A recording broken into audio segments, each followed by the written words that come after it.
다른 사람들은 어떻게 생각하는지 모르지만 저는 개인적으로 변호사라는 직업이 참 어려운 직업이라고 생각합니다. 돈은 많이 벌지 모르지만은 변호사가 그렇게 제 생각에는 별로 좋은 직업이 아니지 않나 그런 생각이 듭니다. 그렇다고 혹시 여러분이나 여러분 자제 가운데 변호사 하고 있다고 오늘부터 직업 바꾸라 그러지 마시고요. 변호사의 직업의 특성을 제가 말씀드리는 겁니다. 제가 이건 변호사에게 직접 들은 말입니다. 목사님, 변호사는 말이죠, 모든 것을 의심하는 직업입니다. 그렇게 얘기합니다. 모든 것을 의심하는 직업. 무슨 일이든지 변호사는 의심부터 시작합니다. 그래서 끝까지 서류로 다 되어 있어도 그래도 의심하는 게 변호사라는 것입니다. 그래서 의심하는 질문을 늘 던져서 상대방을 제압하는 그런 변호사가 훌륭한 변호사라는 거죠. 그래서 수많은 변호사들이 끝까지 의심한다는 거죠. 절대로 어떤 상황이나 사건이나 사람들의 말을 믿지 않는다는 것입니다. 그래서 어떤 면에서는 변호사들이 늘 의심하로 말미암아 어떤 면에서는 참 불쌍한 직업이라고 볼 수 있을 정도로 그럴 때가 있대죠. 그 변호사 자신이 자신에게 묻는데요, 내가 이 사건 맞는 것마다 하여튼 의심해야 되니까 이래가 되겠나? 본인이 그런 생각이 들 때가 있다고 합니다. 돈이 문제가 아니에요. 직업의식입니다. 그래서 제가 가만히 생각해 보니까 상당히 일리가 있는 말 같아요. 왜냐하면 한국의 정치가 왜 저렇게 어지러운가 하면은 많은 국회의원들이 전부 다 법대 출신들이에요. 판사, 검사, 변호사. 그저 늘 의심만 해보던 사람들이라 가지고 이 건설적인 생각을 못하는 거죠. 그저 상대방을 늘 의심하는 겁니다. 좋은 거라도. 그래서 그런 거 아닌가. 그래서 저 혼자 그래 생각하는 것입니다. 여러분이 동의하든 안 하든 아무 상관없습니다. 저 혼자 그래 생각. 여러분, 사람은 의심이 많은 사람에게는 친구가 없습니다. 여러분, 아무도 친구 안 하려고 그럽니다. 사람은 믿음을 가지고 살아야 됩니다. 특별히 예수 믿는 그리스도인은 더더구나 믿음의 사람이 되어야 된다. 사랑하는 성도님 여러분, 우리가 이 땅에 믿음의 사람으로 살면 손해볼 때가 많습니다. 여러분, 속기도 하고 저도 잘 속습니다. 잘 속습니다. 그리고 불이익을 당할 수도 있습니다. 그럼에도 불구하고 우리 그리스도인은 믿음의 사람으로 살아야 한다는 것이죠. 믿음이 굉장히 중요하다는 것이죠. 사랑하는 성도님 여러분, 이 세상이 의심투성이고 사람을 속이는 것으로 꽉 찼다 할지라도 우리 예수 믿는 사람은 믿어줄 줄 알아야 된다는 것입니다. 누구 때문에? 하나님 때문에.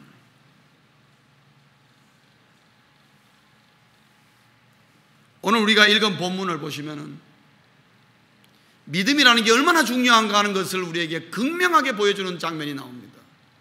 너무나 대조적으로 눈에 확 띌 정도로. 그래서 오늘 말씀은 우리에게 한 가지 메시지를 딱 전해주는데 그게 뭐냐 하면은 믿음이 인생을 바꾼다는 겁니다. 여러분의 경험이나 여러분의 실력이나 여러분이 가지고 있는 어떤 그런 개인적인 어떤 그런 것들이 여러분의 인생을 바꾸는 것이 아니고 믿음이 인생을 바꾼다는 거죠. 오늘 이 본문에 보시면은 의심하는 자들의 모습이 나옵니다. 바로 요셉의 형들입니다. 요셉의 형들 오늘 가만히 보시면은 이 사람들이 긁어부스럼 만드는구나 그런 생각이 듭니다. 가만히 있으면 되는데. 의심하는 자들은 항상 그렇습니다. 문제가 아닌 것을 문제를 만든다는 거죠. 오늘 이 본문 말씀을 통해서 요셉의 형들을 보면서 의심하는 자의 인생은 이렇게 되는구나 하는 것을 우리에게 가르쳐 줍니다. 첫째는 뭐냐 하면은 과거의 실수에 매여 산다. 과거에 실수한 거, 그게 매여 가지고 전전긍긍한다는 것입니다. 오늘 이 본문에 여러분 15절에 보시면은 요셉이 혹시 우리를 미워하여, 여러분 요셉이 형들을 미워하고 있습니까? 아닙니다. 근데 누가 생각하는 거예요? 형들이 어떻게 해요? 혹시. 여러분, 혹시가 사람 잡습니다. 멀쩡한 일을 만드는 것이. 혹시라는 생각이 들어오는 순간부터 요셉의 형들 마음속이 불안하기 시작합니다. 가만히 있으면 안 되겠다는 생각이 드는 거예요. 마음이 불안해서 어쩔 줄을 모릅니다. 밤에 잠도 안 옵니다. 그 생각으로 꽉 차버립니다. 여러분, 사람의 마음이 불안해지면요, 그 불안을 주는 요소로 말미암아 마음이 꽉 차가지고 아무 생각이 안 듭니다.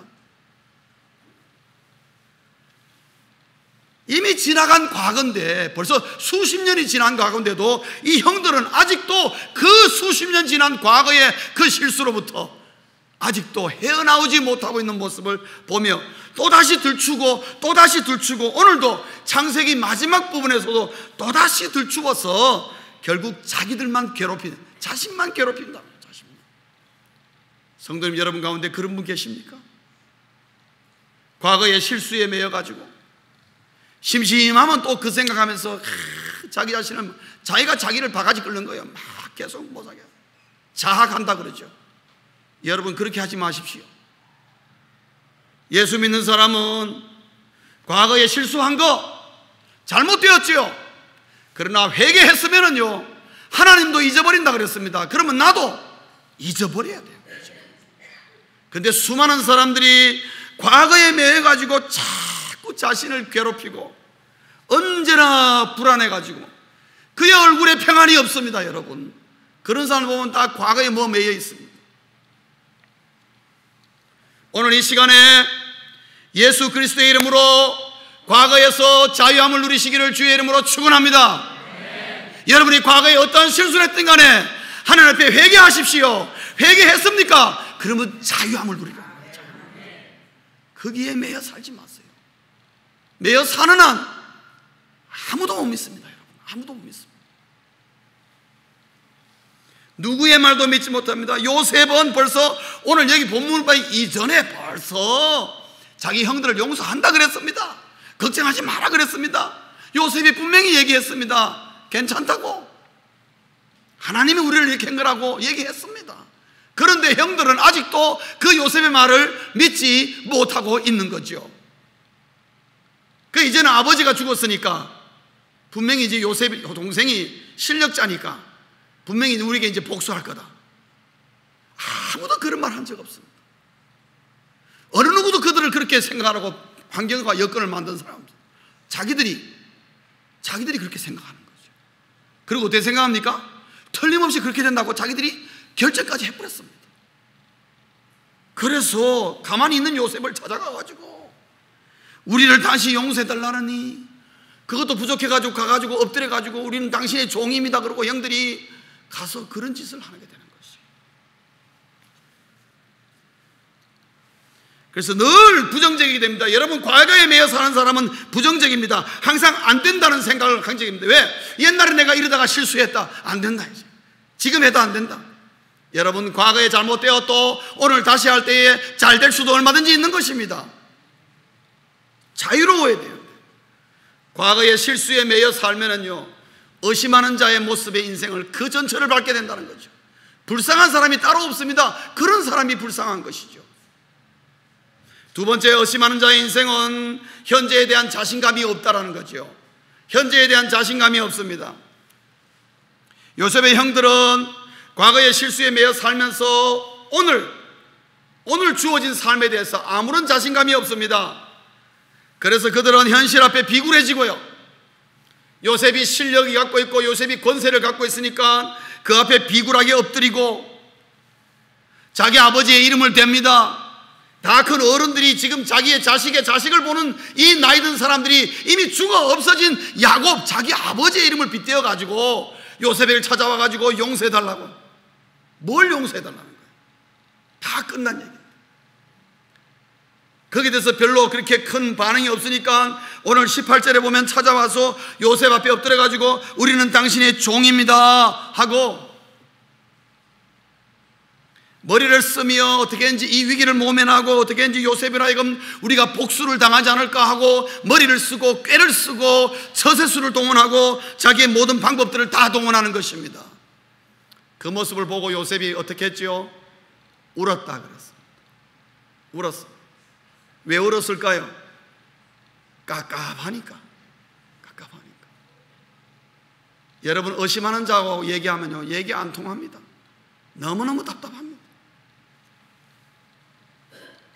그래서 그들은 과거에 매인 것 때문에 과거에 실수한 것을 오늘 또다시 용서받고자 거기에 신경 쓰느라고 주어진 오늘을 아무것도 누리지 못한다는 거예요.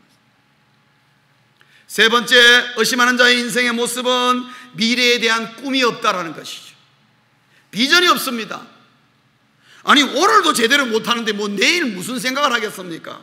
의심하는 자는 그 의심 때문에 비전이 없습니다, 여러분. 내일에 대한 준비가 전혀 안 되어 있다는 것이죠. 철저하게 이기주의로 변하게 되어 있습니다. 그저 나밖에 모릅니다. 그저 내가 오늘 안전하면 그것으로 만족하게 생각하는 겁니다. 그렇기 때문에 히브리서 11장 6절에 보면은 믿음이 없이는 하나님을 기쁘시게 못한다 그랬어요. 의심하는 자는 절대로 하나님을 기쁘시게 못합니다. 하나님은 기쁘시게 못하나요? 사람까지 기쁘시게 못합니다. 제가 다른 데 있을 때 어처증 걸려있는 남편을 제가 보니까요, 참 그렇게 와이프를 괴롭히더라고요. 그래서 저는 감사했습니다. 내가 어처증이 없다는 게 너무 감사하고 너무 감사. 제 안에도 어부증이 없다는 게 얼마나 감사한지. 부부가 못 믿으면 누구를 믿습니까, 여러분? 예? 그럼 결혼을 하지 말든가.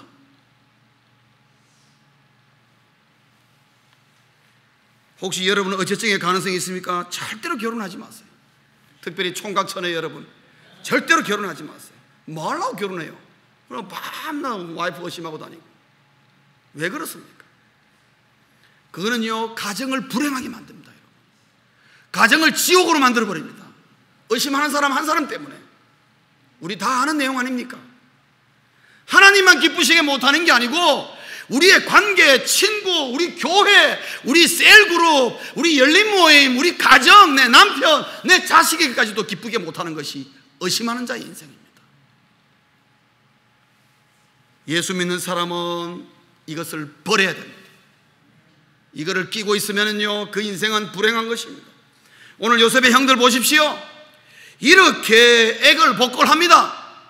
애걸복걸하는데 요셉은 그냥 울 뿐이에요. 그리고 오늘 출애굽기 창세기 결론적으로 뭐냐, 이 요셉의 형들 이렇게 애걸복걸해서 그들의 인생을 조금 연장했는데 거기까지입니다. 하나님은 그 이상 다루지도 않습니다. 그들이 어떻게 살다가 어떻게 죽었는지 하나님 아무런 don't care. 오직 마지막에 누구만 생각합니까? 하나님은 요셉만 생각하고 요셉의 죽음만 다루고 창세기 끝나버리고 맙니다. 그들이 요셉에게 그렇게 애걸복걸해가지고 요셉을 믿지 못하여서 얻었던 그 인생들이 무슨 유익이 있었냐? 아무것도 남는 게 없습니다. 사랑하는 성도님 여러분, 믿음이 없이 의심하는 자의 인생은 이런 모습으로 끝난다는 것을 우리에게 가르쳐줍니다. 반면에 믿음의 확신을 가진 자의 인생은 어떻습니까? 우리에게 요셉의 모습을 통해서 보여주고 있습니다. 믿음의 확신, 믿음을 가진 자의 인생은 확연히 다릅니다. 첫째는 하나님 중심으로 산다는 거지요. 하나님 중심으로 살더라는 거지요. 여러분, 요셉의 말하는 걸 보십시오. 그의 말하는 것이 벌써 하나님 중심입니다. 요셉은 생각하는 것도 하나님 중심입니다. 요셉의 표정도 하나님의 중심입니다. 요셉의 감정도 하나님 중심이요, 요셉의 습관까지도 하나님 중심입니다. 철저하게 하나님 중심. 무슨 말을 하건 어디에 가서 무엇을 하건 항상 자신보다 하나님을 먼저 생각하는 모습을 우리가 봅니다. 왜요? 하나님을 믿으니까. 믿음에 대한 확신이 있다는 거죠. 20절 보십시오. 여러분, 20절 보면 얼마나 감동적인 말을 합니까? 형들은 와가지고 살려달라고 애걸복걸하는데 요셉은 말하기를 19절에 내가 하나님을 대신하리이까. 20절 보시면 당신들은 나를 헤아려 했으나 하나님은 그것을 선으로 바꾸사 오늘과 같이 많은 백성의 생명을 구원하게 하시려 하셨으니. 참 저는 이 감동받습니다. 어떻게 요셉이 이런 말을 합니까? 나중에 저는 이런 말을 할지라도, 저는 혹시나 나중에 이런 말을 할지라도 앞에 저는 분명히 토를 달 거예요. 당신들이 내 인생 정말 13년 동안 이를 갈게 만들었다고 내가 앞에 토를 달 겁니다. 저는 요셉이 얼마나 고생했습니까 여러분. 노예 생활하다가 그것도 몰려가지고 죄수 생활하면서 세상의 가장 밑바닥의 생활을 죽도록 자기의 그 젊음을 거기다 바쳤습니다 여러분. 20대가 전부 다 그걸로 날아갔단 말이죠. 요셉의 20대는 전부 다 노예와 죄수의 생활로 점철지는 곳으로 20대가 지나갔습니다. 여러분, 자기의 인생의 골든타임을 그렇게 보냈습니다. 요셉은 형들 때문에. 제 같으면은요, 일단 화장실 뒤로 와가지고 일단 한 대씩 맞고 시작하자고. 정말 한 대 때려주고 형들 너무 했다고 말이지. 예? 그러고 난 다음에 제가 20절을 얘기할 것 같아요. 큰 인심 쓰는 것처럼. 그러나 요셉은 그렇지 않습니다. 요셉은 그 말을 들으면 울면서 하나님의 섭리로 이해하는 모습을 봅니다. 어디에도 자신을 내세우지 않는 걸 모습을 볼 수가 있습니다. 하나님 중심으로 사니까 요셉이 이렇게 말하게 되는 배경은 뭐냐? 하나님 중심으로 사니까 자신이 매우 긍정적이 되는 거예요. 노예 생활하면서도 긍정적으로 살았던 것입니다. 요셉은 죄수의 몸으로 있으면서도 요셉은 긍정적으로 살았습니다. 요셉 불평하지 않았어요. 왜요? 하나님 중심으로 사니까. 하나님을 믿었기 때문에, 하나님이 자기를 다 보고 계신다는 걸 알고 있었기 때문에 그 믿음이 요셉을 매우 긍정적으로 만들었어요.